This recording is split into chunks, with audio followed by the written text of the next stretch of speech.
Everyone, welcome back to my channel. Blood line का last episode लेकर आई हूँ। प्लीज़ चैनल को सब्सक्राइब करना, लाइक करना और कमेंट करके बताना ये एफएफ कैसा लगा है आप सबको। और आज इसका लास्ट एपिसोड आने वाला है। एक भी एपिसोड एक्स्ट्रा या फिर स्पेशल आप लोगों को नहीं मिलने वाला है, क्योंकि इससे ज़्यादा मैंने नहीं लिखा है। तो चलिए शुरू करते हैं आज का एपिसोड। पिछला एपिसोड बहुत ही हैप्पी भरा था, जहाँ पर वांगजी और विंग शादी कर चुके थे एंड विंग और वांगजी के लाइफ में बेबीज भी आए। विंग ने ट्विंस को बर्थ दिया था, एक जो ओमेगा थी और दूसरा अल्फा था। अब हम आगे देखते हैं। हॉस्पिटल में विंग होश में आया। होश में आने के बाद उसने देखा कि उसका कमरा एकदम चहल पहल से भरा हुआ है। विंग को अपने हाथों में बहुत ही वार्मनेस फील हो रहा था। विंग ने देखा कि वांगजी विंग के पास ही बैठा हुआ है और वांगजी ने विंग के हाथ को टाइटली पकड़ा हुआ है।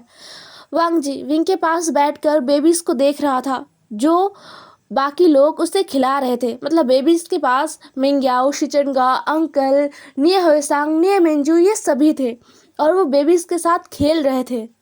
वांगजी के फेस में एक बहुत ही बिग स्माइल था। वांगजी ने जैसे ही विंग को हलचल करते हुए देखा, वो विंग की तरफ देखता है। विंग जो उठ चुका था, विंग के चेहरे पर भी स्माइल था। वांगजी ने विंग को हक किया और बोला, तुम उठ गए, अब तुम्हें कैसा महसूस हो रहा है? विंग ने कहा, अच्छा, मैं बहुत बेटर महसूस कर रहा हूँ। ये कहते हुए विंग उठकर बैठने लगा था। वांगजी ने कहा, तुम बैठ नहीं पाओगे। विंग ने कहा, डोंट वरी, मैं बैठ पाऊंगा। वांगजी विंग को थोड़ा सपोर्ट के साथ बैठाता है। जैसे ही वांगजी और विंग बात करते हैं, सभी का नज़र विंग पर चला गया था। मिंग्याओ जो तुरंत विंग के पास आ गया था और सारे लोग एक एक करके विंग के पास आ गए थे। प्रॉपरली बैठने के बाद विंग के गोद में विंग के बच्चों को दिया जाता है। विंग जो उन्हें देखकर हंस रहा था। हाँ, विंग ने इन्हें देखा है। जब विंग ने इन्हें बर्थ दिया था तभी विंग ने इन्हें देख लिया था। तो विंग को पता है कि उसे एक ओमेगा बेटी हुई है और एक अल्फा बेटा। तो विंग स्माइल कर रहा था। अंकल जो विंग के पास बैठ गए थे, उन्होंने कहा, विंग क्या सोचा है तुमने, क्या नाम रखना है अपने बच्चों का? विंग ने यह सुना और उसने अंकल की तरफ देखा। अंकल के चेहरे पर खुशी साफ साफ दिख रहा था। विंग ने अब मिंग्याओ की तरफ देखा। मिंग्याओ जो बहुत इमोशनल था, वो बेबीज को देखकर इतना इमोशनल हो गया था, वो इतना खुश हुआ था, उसके चेहरे से दिख रहा था और वो बेबीज को बार बार टच कर रहा था। विंग ने अपनी ओमेगा बेटी को लिया और मिंग्याओ के हाथ में दे दिया।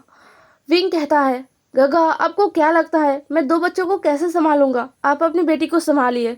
यह सुनकर मिंग्याओ जो अभी एक बिग स्माइल दे रहा था, बहुत ही नर्वसली बच्चों को टच कर रहा था, वो एकदम जम गया था।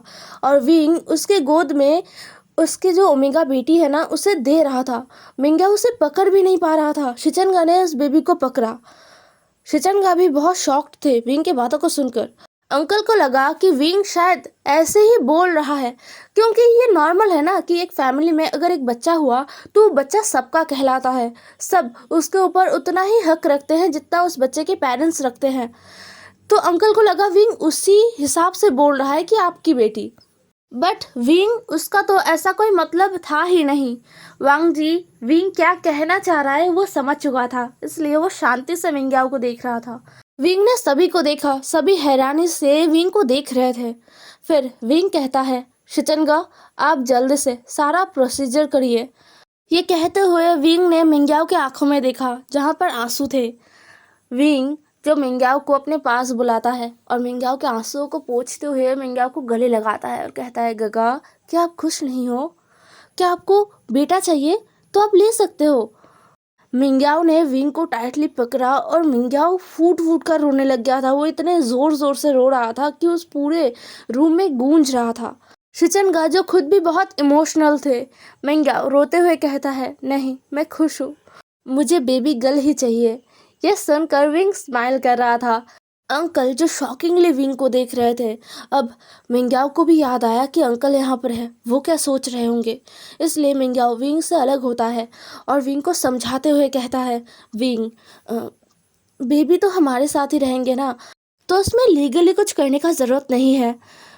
मिंग्याओ हिचकिचाकर ये कह रहा था, बट विंग ने मिंग्याओ के हाथों को टाइटली पकड़ा और बोला, नहीं गगा ज़रूरत है और शिचनगा आप जल्द से जल्द सारा प्रोसीजर कंप्लीट कीजिए। ये कहते हुए विंग वांग जी की तरफ देख रहा था। वांग जी ने अपना सर नोट किया। अंकल जो कुछ देर तो शॉक्ड में थे, बट उसके बाद उनके चेहरे पर स्माइल आ गया। उन्होंने विंग के माथे पर अपना हाथ रखा और बोला, शुक्रिया विंग। विंग ने अंकल की तरफ बस देखा स्माइल करते हुए। अब हमें यहाँ से सीन शिफ्ट होके 1 हफ्ते बाद का दिखाया जाता है, जहाँ पर विंग लैन हाउस चला गया था। उसे डिस्चार्ज मिल गया था और वो बहुत ज़्यादा अब ठीक फील कर रहा था। और अभी फ़िलहाल लैन हाउस में बहुत काम था, बहुत ज़्यादा, क्योंकि कुछ ही दिनों में बेबीज़ का नामकरण होगा। तो सभी कंफ्यूज थे कि क्या नाम रखा जाए। सभी नाम सोच रहे थे अलग अलग, और सब एक दूसरे के छुप छुपा कर नाम सोच रहे थे। बहुत ही फन हो रहा था। दूसरी तरफ विंग का जो मिंगा बेटी है वो मिंगाओ के पास ही रहता है। हालांकि वो बहुत छोटा है, इसलिए टाइम टाइम पर विंग उसे फीड करवाता है और मिंगाओ खुद लेकर आता है। मिंगाओ बहुत खुश है। ये बेबी गर्ल थोड़ा ट्रबल मेकर है, एकदम विंग की तरह। मतलब वो थोड़ा शैतान है, थोड़ा नॉटी है और क्यूटनेस का भंडार है। वो रात को सोती नहीं है, पूरा पूरा रात वो जाग कर ऐसे बिता देती है। जबकि अभी कुछ ही दिन हुए हैं, प्रॉपरली 1 महीना भी नहीं हुआ, सिर्फ 7-8 दिन हुआ है। बट अभी से ही वो ऐसी है। वो रात को ऐसे जग कर रहती है और पूरा दिन सोती है। बट ये शिचनगा और मिंग्याओ के लिए बहुत ही फन था। वो दोनों बहुत ही इंजॉय कर रहे थे इस पल को। दूसरी तरफ बेबी बॉय, वो तो एकदम बहुत बहुत बहुत ज़्यादा शांत था, एकदम वांग जी की तरह। विंग को लिटरली बिल्कुल परेशानी नहीं हो रहा था। वो दिन में रात में हर समय एकदम शांत था। बस जब उसे थोड़ा भूख लगता था ना, तभी वो थोड़ा आवाज़ें करने लगता था। और थोड़ा मतलब अभी ठीक से तो आवाज़ भी नहीं निकाल पाता था ना, तो थोड़ा रोता था उस टाइम। उसे खिला दो, उसे साफ सुथरा रखो, वो एकदम शांत है और थोड़ा सा जागेगा, थोड़ा सा सोएगा, ऐसा ही करेगा। इसी में देखते देखते कुछ और दिन बीत गए और बेबीज़ का नाम सेरेमनी का जो नेम सेरेमनी का दिन है ना, वो भी आ गया। और नेम सेरेमनी में बहुत सारे लोगों को बुलाया भी गया था। हालांकि एकदम ग्रैंड तरीके से नहीं किया गया था, क्योंकि बेबीज़ छोटे हैं तो ज़्यादा शोर शराबा नहीं करना चाहते थे अंकल कुरैन। तो बस कुछ ही लोगों को जो बहुत इम्पोर्टेंट हो उन्हें ही बुलाया गया था, जिनमें ऑब्वियसली निये मिंजू और निये होसंग थे। और साथ में आंटी नियो को भी बुलाया गया था। सॉन्गलान नहीं आ पाया था क्योंकि वो अपने काम में बिजी था। उसने गिफ्ट भेजा था बेबीज़ के लिए। अब नेम सेरेमनी शुरू होता है। नेम सेरेमनी में बेबीज़ को फर्स्ट बहुत सारे ब्लेसिंग्स दिए जाते हैं और फिर जाके नाम डिसाइड करने को बोला जाता है।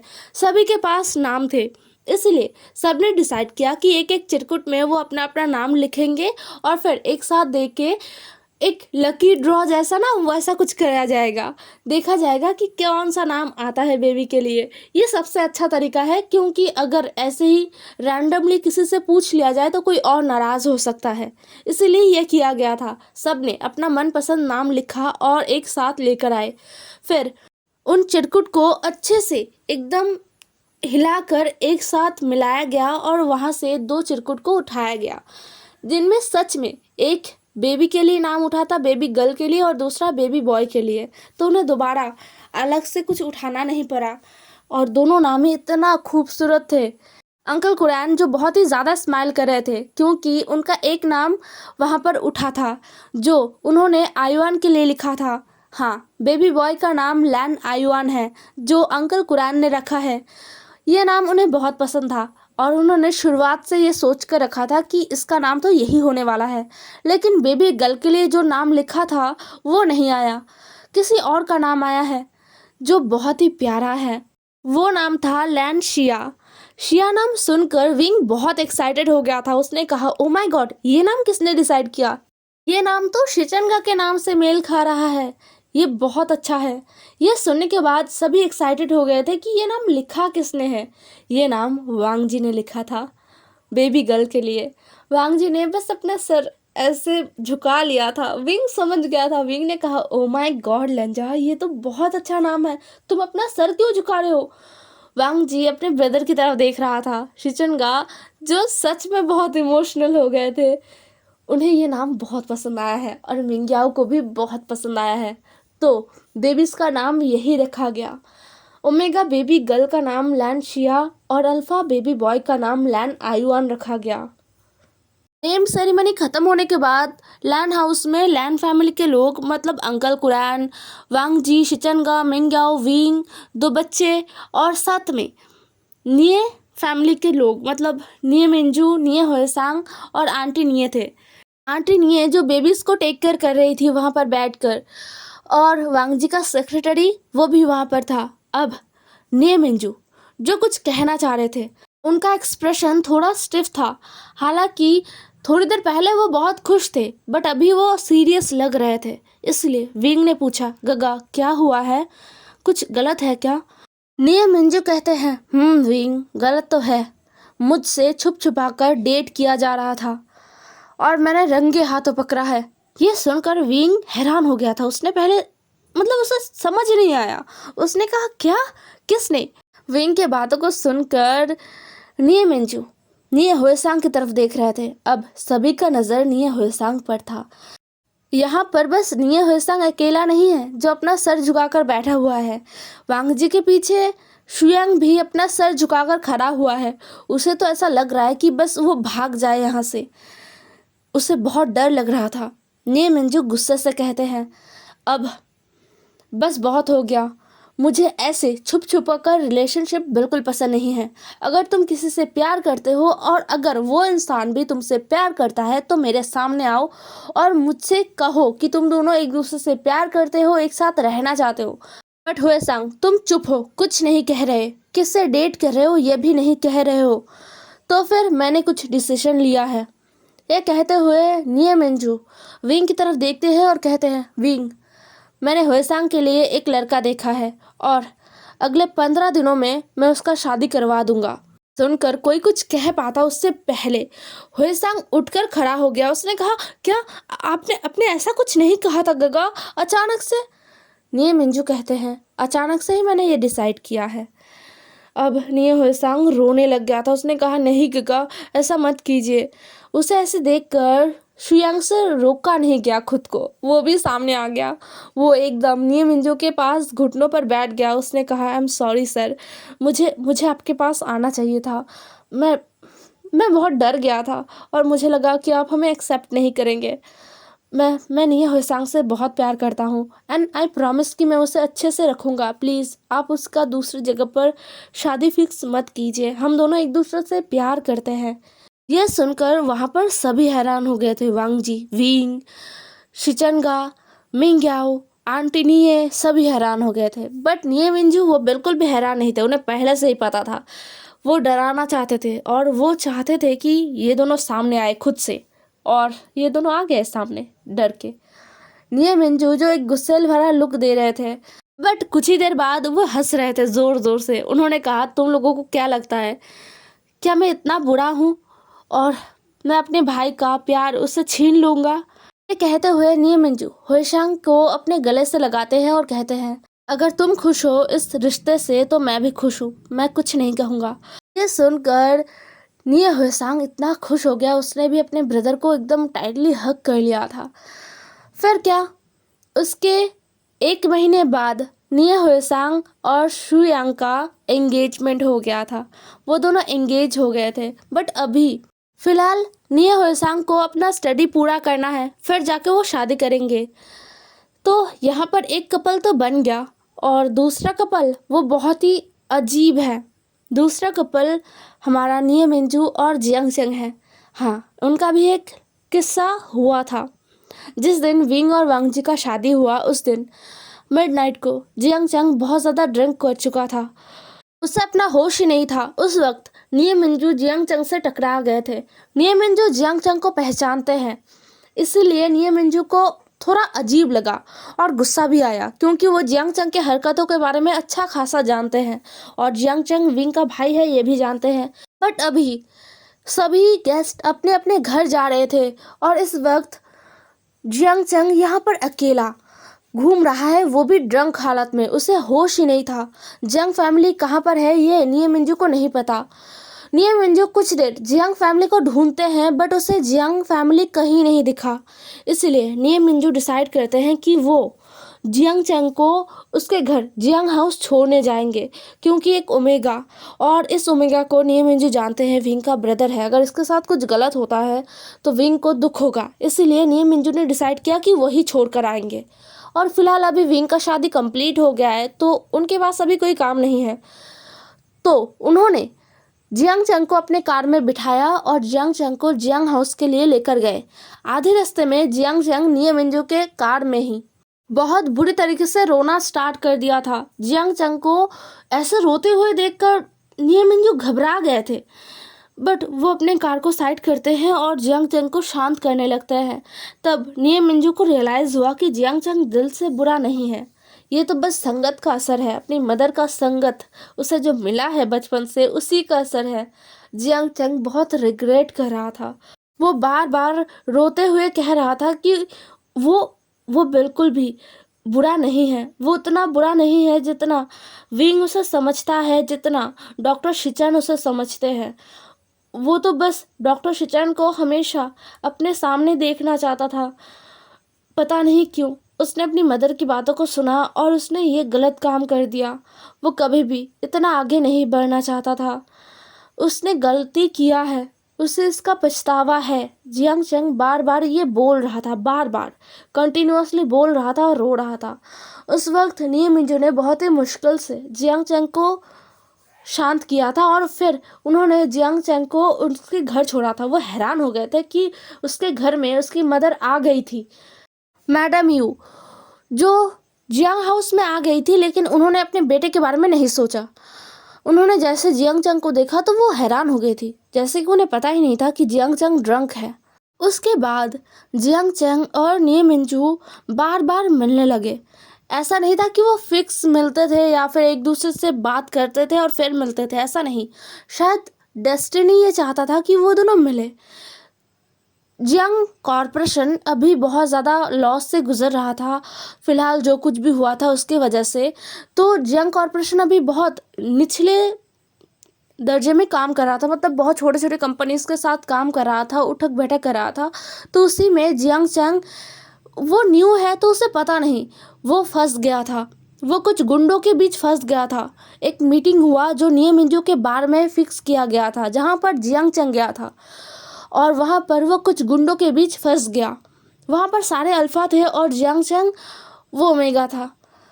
उसके साथ जो अल्फ़ा गए थे वो भाग गए थे वहाँ से। तो जियांग चैंग को लगा कि वो मरने वाला है, उसका आज आखिरी दिन है, उसके साथ आज बहुत बुरा होने वाला है, ये अल्फाज उसे खा जाएंगे बस बहुत गंदी तरीके से, और वो अपना मुंह कहीं नहीं दिखा पाएगा। बट उस समय निये मिंजू ने जियांग चैंग को प्रोटेक्ट किया था, और फिर 2-3 बार वो दोनों बस मिले, ऐसे मिले, कोई फिक्स नहीं था, अचानक से वो मिल गए। धीरे धीरे जियांग चैंग रेगुलरली निये मिंजू के बार में विजिट करने लगा। निये मिंजू जो अपने बार में कभी कभार जाते थे, वो जियांग चैंग की वजह से रेगुलरली बार अटेंड करने लगे, मतलब ऐसे देखने लगे कि सब कुछ ठीक है या नहीं। सब समझ पा रहे थे, बार के सारे जितने भी सर्वेंट हैं सब समझ पा रहे थे कि चल क्या रहा है। बट तब तक भी निये मिंजू और जियांग चैंग अपने फीलिंग्स को लेकर कंफर्म नहीं थे। निये होएसांग और शुयांग के एंगेजमेंट के टाइम निये मिंजू ने जियांग चैंग को इनवाइट किया था, और उसके बाद जियांग चैंग का रिश्ता विंग से भी अच्छा होने लग गया था। मतलब ऑब्वियसली जियांग चैंग विंग की बेबीज से मिला था, और विंग वो बड़े बड़े दुश्मनों से भी हंसकर बात कर लेता है, तो ये सामने तो उसका भाई है, तो वो कैसे गुस्सा हो सकता था। उसने स्माइल के साथ जियांग चैंग से बात किया था। जियांग चैंग को विंग से बात करने के बाद अच्छा लगा था, और फिर निये मिंजू और जियांग चैंग का रिश्ता आगे बढ़ गया। वो दोनों डेट कर रहे थे। हाँ, वो अभी किसी को अपने डेट के बारे में बताना नहीं चाहते थे, क्योंकि अभी वो समय देना चाहते थे, एक दूसरे को समझना चाहते थे। लेकिन डेफिनेटली वो फ्यूचर में एक साथ होंगे और शादी करेंगे और एक हैप्पी लाइफ बिताएंगे। जियांग चैंग जिसे अब एक सच्चा प्यार करने वाला इंसान मिला है अपनी लाइफ में, और वो बहुत खुश है निये मिंजू को पाकर। दूसरी तरफ हमारे वांगशन, वो अपने प्यार में डूबे हुए हैं, इसीलिए विंग के बर्थ के 1 साल भी नहीं हुआ था। मतलब आयुआन और लानशिया, इन दोनों का उम्र 1 साल कंप्लीट भी नहीं हुआ था, उससे पहले विंग दोबारा प्रेग्नेंट हो गया था। बट इस बार वो बस एक ही बेबी से प्रेग्नेंट था।